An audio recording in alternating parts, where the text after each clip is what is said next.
Hey guys, it's Ted Bogert. Welcome back to the TED Show. TGIF. I don't know about you all, but woo, what a week this has been. I am very excited. It's Friday, and we're kicking off Friday on the TED Show with Kimberlee Dunn. Reveal coaching, revealing your true self.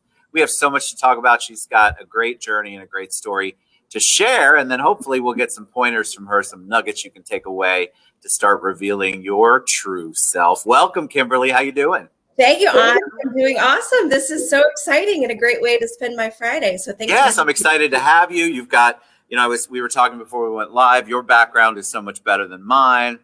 I'm in a giant room with an echo. You've got the Zen and the plants and everything looks good and it's all uniform, and I've got chairs and all sorts of things. I need all the help I can get to be Zen, right?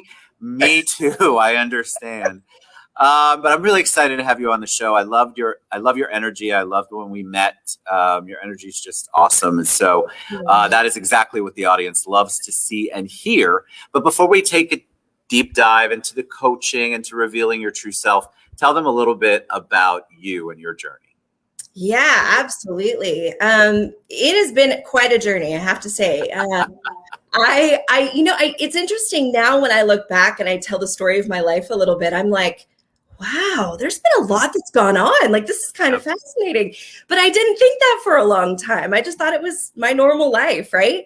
And I think that's part of what we do too, is we think it's just normal and boring. And when we look back, it's like, wow, we have some stuff in our life that's pretty exciting. Exactly. But, I had a great childhood. It was pretty cool, normal crazy stuff that happened, but I was from Arizona, Phoenix, Arizona. Nice. So yeah, had to get out of there as quickly as possible. And not a desert fan. I'm sorry if I'm offending anyone. No, you came to Florida, which is hot, but different kind of hot. Totally different. And we have Disney and beaches. So I'm totally fine. Sure. So yeah. And that was so far into my journey. So I grew up performing and acting, dancing, singing, and ended up in Hollywood working for about 10 years. Wow. See, I did not know that. I know. See, it's like this crazy life. I sometimes can't believe it. So I was on some TV shows and did some movies and was really going that path.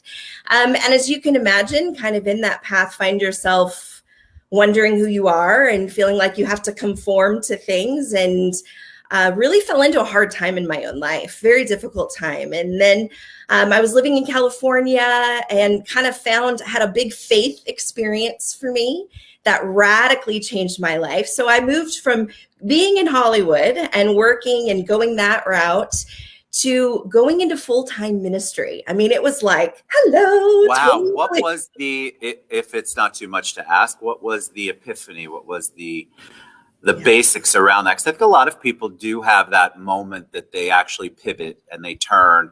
And whether it's faith, which I'm a man of faith too, whether it's something like that, or just this big, all of a sudden light bulb goes off above your head. What was it for you? For me, it was, I found myself totally lost and had no idea who I was. I had an eating disorder. I was suicidal at the time, completely. And I'm a very optimistic, as you can tell, positive person. So to find myself in a place where there was no hope was very terrifying for me. And it was so hurtful. And then I lived in this world that's telling me I'm never enough. I can't measure up. I'm not skinny enough. I'm not pretty enough. I'm not good enough. It's never enough. And that's the regular world. You're in the Hollywood world, which was a million times worse. Yeah. And even if your talent is amazing, they line you up by body first, right? In some auditions. It's just, so all of those experiences really led me to a place of feeling very, very lost. And I had a friend invite me to a church one day, and I don't remember what was said. All I know is I had an encounter with the divine. And I, for the first time in years, felt okay. I was like, I'm going to be okay. I'm going to make it. And it was earth shattering. Hallelujah. It really was. And I'm a very kind of all or nothing person as well. Like when I go in, and I'm like, I am in it. So I jumped into that world. And I was a pastor for 17 years. So, oh my God, no, I did not know. look at all the things you're learning about me today. Woo! Okay, to go from Hollywood to pastor. I mean, the great thing about it is I know that the acting side gives you that ability, I feel like, to communicate to big people with big ideas. So Hollywood and pastoring have the same kind of personality and outpouring. Sure. It's just a different message. Totally. And either way, you can get lost in it. So Yeah. that's the other thing is, I have this unbelievable experience. I meet Jared in the midst of that. My husband, who I've been married to for almost 22 years. We end up in Sydney, Australia, going to Bible college after a few years of being married. Go into ministry full time, start a church with literally $50. Like, it was crazy. I mean, we were insane, to be honest. So we start this, we're pastoring, and the same kind of stuff happens. The faith part and the God part was there, but I started losing myself and found myself in another place in the road going, who am I? And what do I really believe? And how do I do this? And I disagree with this, and I don't know what to do with this. And just a lot of questions. And then I had my daughter 10 years ago, and that upended a whole new thing for me, right? Of who am I?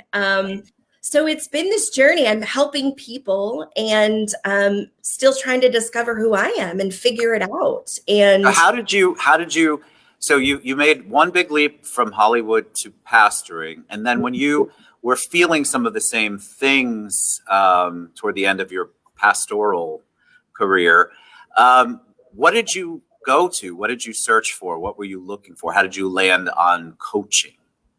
So it's interesting. I'm a growth person. So when I start feeling anything, really it's led by a need to fix it because I don't want to feel bad. So amen. I get it. I don't want to feel bad. How do I fix this? So really throughout my pastoral career and walking through things, when things didn't work, I would, search out new ways of being. I found, meditation and centering prayer. And I started looking into therapy and understanding psychology and how that works with me and looking at my childhood. And so it kind of kept going. And I went on that track for a while. And so it was always there. And then when I had my daughter and hit this identity crisis, I was coaching people all along, and I fell into a thing called Life Plan. And I did a 2-day intensive where we pulled apart my life and set up goals and mission statements and vision statements, saw my patterns that was holding me back, looked at my talents, and it reemerged, like so many things reemerged for me. And I dove into that and walked out of there with really a new set of eyes for how I saw myself and how I loved myself and what I wanted from my life. And I went and, like I do, got certified. That's where it started. Of course you did. Plan, right? So I started doing life plans with people, and that was game-changing for me, life-changing for me. That's where I knew, like, leading people through these exploratory places to find who they really are. And well, you did it yourself, and there's no better teacher than that. I'm amazed sometimes at the people that get a certificate. I'll use coaching, for example. I'm not picking on my coach friends, but they get a certificate, and I'm pretty sure they paid $39.99 online, and there was no training, and it just looks like they have a certificate. They don't go through the hard work that you had to do, because what you're describing is a whole nother cathartic experience, and you had to kind of figure out the new normal for you and where you were. I imagine some of it was painful to dive into. Horribly painful. It's unbelievable work. I mean, I still have 2 different therapists in my world and a spiritual director. Like, it takes a lot. I love it. Okay, right? It takes a village for Kimberlee. Me too. So I'm there. I get it. So, So, I mean, it was very painful, and the work is painful, but it's worth it. And what I needed was a partner in the middle of it, right? I needed people to come alongside me who didn't judge me, loved me right where I was, and help me walk through the process. And so that's what, I just have a passion for that with people. I mean, that's why I did ministry.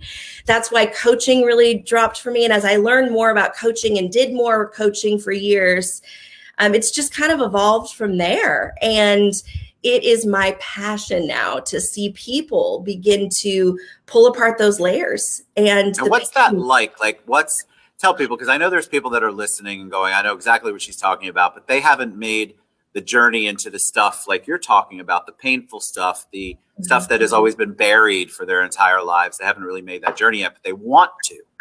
So if somebody is listening to this and going, all right, I'd be interested in talking to Kimberlee. What's something that you have your clients do in the beginning to begin that work? Because there's got to be a starting place. Yep. And you know it's going to be a challenge because it's something they've never dealt with before. So what's a starting place that you go with your clients? So this is really like word you hear all the time now, but I'll tell you, it's an anchor. The first place we start is self-care, because if you don't learn to take care of yourself and deal with your nervous system and institute some practices of loving yourself, you can't sustain the work. Agreed. And it is the thing that I find in almost all of my clients that they also resist the most. I talk about self-care. They're like, oh, no. I don't want to do that. I how's that going to help me? But it's proven. I mean, there's article after article and study after study that taking care of ourselves and calming our nervous system and doing practices can help to alleviate so many of the other issues. So I start there because loving yourself is the key. It is the key, learning to love yourself. So there's a lot of even best self practices. I have clients who normally come in who don't like themselves very much. So we start there. We start looking at and re-exploring who they really are and finding that girl or that man inside of them that they actually love and respect. And it's there. It's always there. Always there. And we've got to look at that, and we spend some time there because we want to do everything, even our jobs and all the things we go after, out of our best self, out of a place of best self, not doing it for others, not doing it to please the world, but because we know who we are and we're working out of that place. So we start with self-care, best self, and go from there. How does it work? Because I'm listening to you and I'm thinking, I know people who actually have convinced themselves that they love themselves and they don't. So you have to peel back those layers. A lot of people have fed that story to themselves to survive. And in reality, they beat themselves up all the time. They have negative thoughts, depression. There's all sorts of things going on, but they're so used to putting on that facade that a lot of them, if you begin to peel back that layer, it really begins to crack. And it's a scary moment for them to actually have to face the fact that they've created this persona and created this feeling that isn't real. Right. I had that. Listen, I think we've all been there. If you've done any work on yourself, you have to have done this at some point. Yes. But a lot of people are afraid of it. But somebody like you, I feel like, is so open and you would want to discuss it with you. Number one reason, because you've been through it, because you know it, you've done the work. And the pain of it. I understand the pain of that and the fear of it. And for me, the safety, more than anything, that I can create a safe space for someone to come and feel the difficult. There's grief involved, there's loss involved, and you've got to give people the ability to walk through that. I once had a therapist say to me, pain can't be healed unless it's witnessed. And that just shook me. But I didn't have a lot of safe places to have people witness my pain. So if I can just sit and witness pain, sometimes that's all people need, to feel it and to be in it. And you don't get stuck in it. Emotions don't last forever, right? They don't. They come and they will go. You won't stay in that forever. But to have a partner to come alongside and create safety and say, it's okay to be messed up. Like, it's okay to feel horrible. You have permission to be whatever you are right now. And I'm going to help you. I'm going to help you walk through that. And you see the best in people. I feel like it is one of my gifts to be able to see the best in people, to call out. It's a gift. Yeah. It's a gift. And I love that about me. I love that wherever God has given me. I love that you can talk about how you love that about you. I think that's profound, because a lot of people can't say anything that they love about themselves out loud. And that is work all the time. And so I'm constantly thinking about that, even about, divorcing from myself, like what I do and my titles from who I am, right? Like But who am I? And I love my passion, and I love my ability to see the best in people. And I love my ability to listen and empathize and sit if you're in a mess and be okay with that. And I love all of that. And if anything for me, like for my life, I want that every time someone's in my presence, they walk away a little better for it, right? Not because I've shown them or taught them something amazing, but because just being in the presence, like they're like, I feel better about me. I love me a little more. I feel encouraged. And for some people, that's the only safe conversation they've had, either ever or in a very long time. And so because there is no safe place, like you mentioned before, it's very hard for people to let their guard down because they're constantly worried somebody's going to use it against them, because it probably has been used against them in their past. And all of the things that they share and all the love that they want to have for each other, for themselves, they're so afraid to actually admit to it because they don't want to get cut down, and they're so afraid that that's really going to be the pattern. Well, and I'll tell you, I lived in a spiritual world that, I'll tell you, just being honest, like I shrunk to conform and I am not silent. I am fire. I don't get you as a silent type. Right. And I ask why all the time. And I love like the marginalized, and I'm always like, but what about them? And how about that person, the person in the corner? Like, that's me. And I began to shrink in those environments. And I know the pain of that, right? Like being afraid and not feeling safety as a leader. I felt no safety as a pastor in so many ways. And it was just the environments I was in. You were afraid you were always going to do something wrong. And I don't want that for people. I want to be a safe place where they can explore all of it and even be okay with their ugly parts. Like, we need to be okay with our ugly parts. We're told, society tells us that no ugly parts exist. There's so many, and it's just amazing to me because the rhetoric out there just feeds that. And so what people do is they buy into that instead of trying to figure out the self-love and the dealing with the painful stuff, because somebody out there told them, you don't have any negatives. It's all positive. So think positive all the time. People accuse me, and it's kind, but they're like, you're always happy. I'm like, well, happiness is a choice. That's my belief. And how I react is a choice. It doesn't mean I'm happy all the time. It doesn't mean I don't have my moments. It doesn't mean that I don't have meltdowns. Ask my wife and my kids. Right. It doesn't mean I'm not human, but I don't choose to focus on it, roll around in it, drown in it. I know that there's a limit to it, and I just need to get it out and then move on. But to just deny it is not good. And so I want to ask you one question before we start to wrap up. What is one misconception that people come to you when they're talking about a coach? Because there's all sorts, that word is just, it's one of those buzzwords, right? You got a life coach, a personal coach, positivity coach. I mean, there's so many different coaches. What's one misconception when people come to you about coaching that you want to kind of put to bed, not to tell them that's not how it is? It's maybe like that in the movies or TV, but that's not really what coaching is about.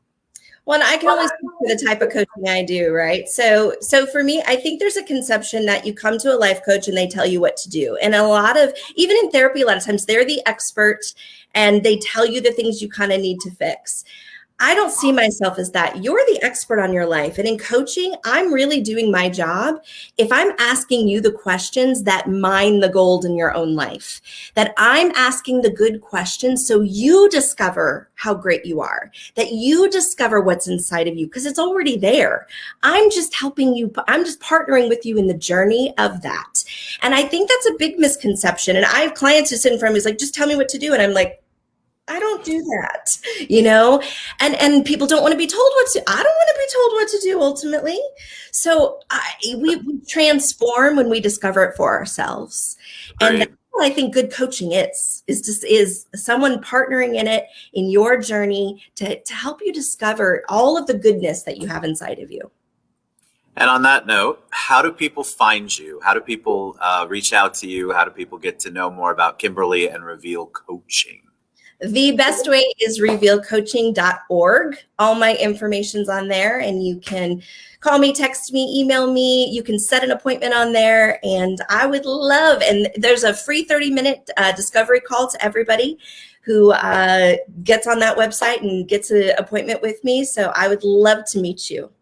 And I want to go on record as saying when somebody like Kimberlee says they have a discovery call, in my world, that usually means I'm trying to sell you something. In my industry, I don't, but a lot of people. That's not what a discovery call is about, y'all. So don't think that she's going to high pressure you. You got to sign 75 pages worth of forms and sign your life away. This is a true discovery call to really get to some of the nitty gritty, to see where the work can begin. And it also gives you an opportunity to get to know the type of questions Kimberlee asks and where your comfort level is and where she's going.